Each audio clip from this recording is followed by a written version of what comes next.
ચાલો એક એવા મંદિરની કલ્પના કરીએ જે સદીઓથી ગુજરાતની ધરતી પર અડીખમ ઊભું છે. એવું મંદિર જેની દિવાલોમાં ઇતિહાસ, વિજ્ઞાન અને કેટલીય પૌરાણિક કથાઓના રહસ્યો છુપાયેલા છે. આ છે મોઢેરાનું ભવ્ય સૂર્ય મંદિર. એક એવું સ્થાપત્ય જે કદાચ સમયની સાથે થોડું ભૂલાઈ ગયું હતું, પણ આજે પણ એની ભવ્યતા કોઈને પણ મંત્રમુગ્ધ કરી શકે છે. અને આ ત્રણ વાતો જ આ મંદિરના રહસ્યનો પાયો છે. વિચાર તો કરો, સિમેન્ટ વગર આટલું વિરાટ બાંધકામ કઈ રીતે શક્ય બન્યું હશે? હજારો વર્ષો પહેલાં આટલી ચોકસાઈથી સૂર્યની ગતિનું ગણિત કેવી રીતે માંડ્યું હશે? અને આ બધાની વચ્ચે એક મહાકાવ્યની કડી ક્યાંથી જોડાઈ? ચલો, આપણે સાથે મળીને આ બધા કોયડાઓ કેલીએ અને પ્રાચીન ભારતની એ અદ્ભુત કારીગરીને સમજવાનો પ્રયત્ન કરીએ. તો આપણી આ સફર શરૂ થાય છે ગુજરાતના મહેસાણા જિલ્લાથી, પવિત્ર પુષ્પાવતી નદીના કિનારે, જ્યાં આ સુવર્ણ સ્થાપત્ય હજારો વર્ષથી સૂર્યદેવને અંજલિ આપી રહ્યું છે. એટલે મોઢેરા સૂર્ય મંદિર એ ફક્ત એક પૂજાનું સ્થળ નથી, એ તો સોલંકી યુગની તાકાત અને સમૃદ્ધિનું જીવંત પ્રતીક છે. આ મંદિર મુખ્યત્વે ત્રણ પાયા પર ટકેલું છે. એક તો એની અદ્ભુત કલાકારીગરી, બીજું છે એની પાછળનું ઊંડું વૈજ્ઞાનિક જ્ઞાન અને ત્રીજું છે અતૂટ શ્રદ્ધા. પણ આ મંદિરની ભવ્યતાને જો સાચા અર્થમાં સમજવી હોય તો આપણે થોડું સમયમાં પાછા જવું પડશે. સોલંકી વંશના એ સુવર્ણકાળમાં, અને એ લોકોને મળવું પડશે જેમણે આ અજાયબીનું સર્જન કર્યું.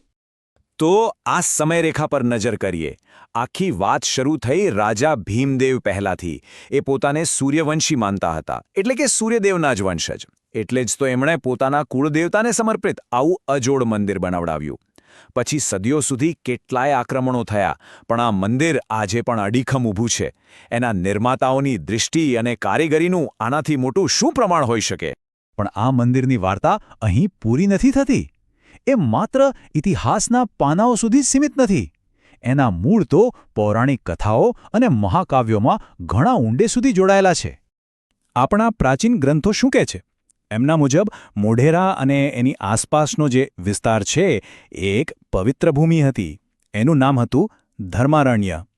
એક એવી જગ્યા જ્યાં ધર્મ અને ન્યાયનું રાજ હતું. અને કહેવાય છે કે આ જ ભૂમિ પર ભગવાન રામના પગલાં પડ્યા હતા. વાત એમ છે કે જ્યારે ભગવાન રામે રાવણનો વધ કર્યો ત્યારે એમને બ્રહ્મહત્યાનું પાપ લાગ્યું, કારણ કે રાવણ એક બ્રાહ્મણ હતો. હવે આ પાપમાંથી મુક્તિ કેવી રીતે મેળવવી? ત્યારે એમના ગુરુ વશિષ્ઠે એમને સલાહ આપી કે તમે આ પવિત્ર ધર્મારણ્યમાં જાઓ અને ત્યાં યજ્ઞ કરો. અને બસ, ગુરુની સલાહ માનીને ભગવાન રામ અહીં આવ્યા. એમણે એક યજ્ઞ કર્યો અને શુદ્ધિકરણ માટે એક કુંડમાં સ્નાન કર્યું. આજે એ જ પવિત્ર કુંડ મંદિરની બરાબર સામે સૂર્યકુંડ અથવા રામકુંડ તરીકે ઓળખાય છે.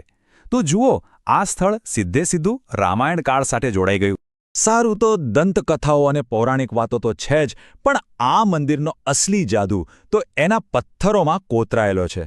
એવી ચોકસાઈ સાથે જે આજના વિજ્ઞાન અને એન્જિનિયરિંગને પણ પડકારે છે. ચાલો હવે એની ટેકનિકલ અજાયબીઓ પર એક નજર કરીએ.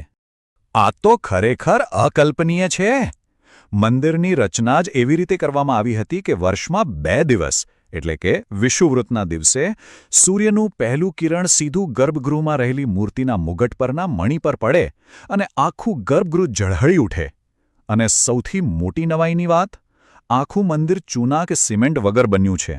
પથ્થરોને એકબીજા સાથે એવી રીતે જોડવામાં આવ્યા છે જેને ઇન્ટરલોકિંગ સિસ્ટમ કહેવાય છે, કે તે સદીઓથી અડીખમ છે. અરે, એનો પાયો પણ ઊંધા કમળના આકારમાં છે, જે પોતે સૂર્યનું જ પ્રતીક છે. ખરેખર અદ્ભુત. હવે જેવો આપણે મુખ્ય સભામંડપમાં પ્રવેશ કરીએ, આપણી નજર 52 કોતરણીવાળા સ્તંભો પર પડે છે. અને આ 52નો આંકડો કોઈ સંયોગ નથી. દરેક સ્તંભ વર્ષના એક અઠવાડિયાનું પ્રતીક છે, જાણે પથ્થરમાં બનાવેલું એક કાયમી કેલેન્ડર.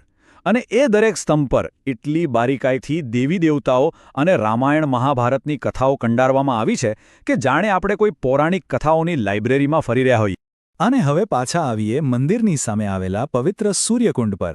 એની ચારે તરફ બરાબર 108 નાના મંદિરો આવેલા છે. અને આપણે બધા જાણીએ જ છીએ કે 108નો આંકડો હિન્દુ ધર્મમાં કેટલો પવિત્ર ગણાય છે.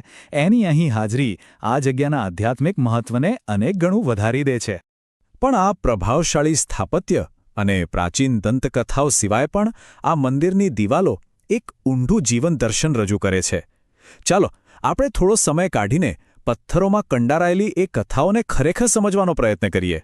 અહીંયા સૌથી રસપ્રદ વાત છે આ મંદિરની બેવડી ઓળખ.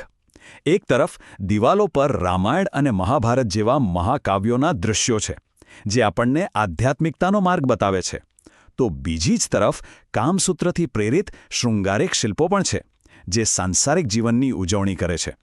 હવે આ કોઈ વિરોધાભાસ નથી, આ એક ગહેન ફિલોસોફી છે કે સંપૂર્ણ જીવન એ આધ્યાત્મિક અને સાંસારિક પાસાઓ વચ્ચે સંતુલન સાધવાથી જ બને છે. તો મોઢેરાનું સૂર્યમંદિર એ માત્ર પથ્થરોનું બળેલું માળખું નથી, એ એક જીવંત વારસો છે. એ આપણને સવાલ પૂછે છે કે શું આપણે આપણા પૂર્વજોના જ્ઞાનને ખરેખર સમજી શક્યા છીએ?